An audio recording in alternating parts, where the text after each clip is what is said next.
পাকিস্তানের বিখ্যাত মাওলানা তারিক জামিল সাহেব প্রায় সময় একটি ঘটনা আলোচনা করেন। তিনি একবার ইউরোপে গিয়েছিলেন, সেখানে তার সঙ্গী সাথীদের নিয়ে গিয়েছিলেন। সেখানে একজন ইউরোপিয়ান মেয়ের সাথে ঘটে যাওয়া একটি ঘটনা যা তার মনকে একেবারেই ছুঁয়ে গেছে। চলুন তার মুখ থেকেই যেই কথাগুলো বের হয় বা শুনেছি তা হুবহু ব্যাখ্যা করি। একজন ইউরোপিয়ান মেয়ের কান্না। আমাদের একটি জামাত ইউরোপ গেল। মসজিদে সবেমাত্র মাগরিবের নামাজ শেষ হয়ে গেছে। এক মেয়ে এসে জামাতের এক সাথীকে জিজ্ঞেস করলো, আপনি কি ইংরেজি জানেন? সে বলল, হ্যাঁ জানি। মেয়েটি বলল, এখানে আপনারা কি করছেন? সে বলল, আমরা ইবাদত করছি। আসসালামু আলাইকুম রহমতুল্লাহি ওয়া বারাকাতুহু।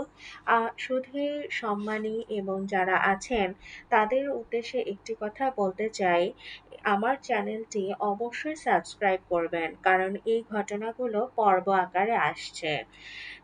চলুন ফিরে যাই আমাদের মূল গল্পে।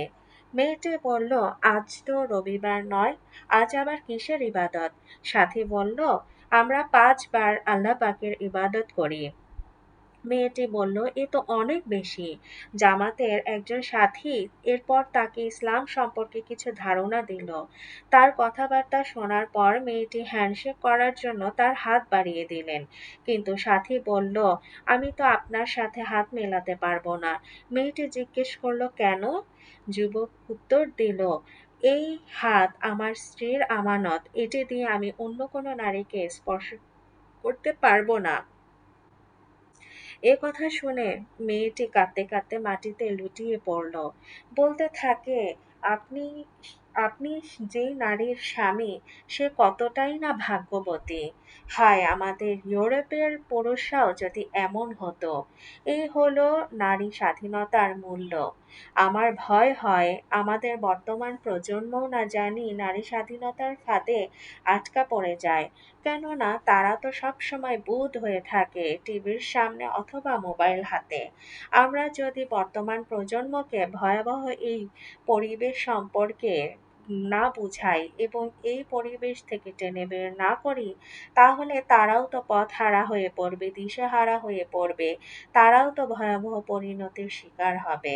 কাফেরদের তো আল্লাহ পাক ছেড়ে দেন, দীর্ঘ সুযোগ দেন, কিন্তু মুসলমানের কি হবে?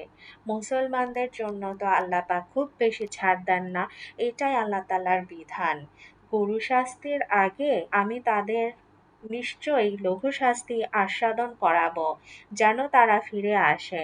সূরা সিজদা আয়াত 21। তাদের ছাড়ো, খেতে থাকুক তারা, ভোগ করতে থাকুক। সূরা হিজর আয়াত 3। এরপর তিনি আরো বললেন, যেই দিন সম্পর্কে তাদের সতর্ক করা হয়েছিল তারা সম্মুখীন হওয়ার আগ পর্যন্ত। সূরা মাআরিজ আয়াত 42। অর্থাৎ আল্লাহ পাক মুসলমানদের দীর্ঘ ছাড় দেন না এবং গুরু শাস্তির আগে তাদেরকে লঘু শাস্তি আস্বাদন করান। আর যারা কাফের আছে তাদের ছাড় দেন বিপুল পরিমাণ, একেবারে কিয়ামত পর্যন্ত।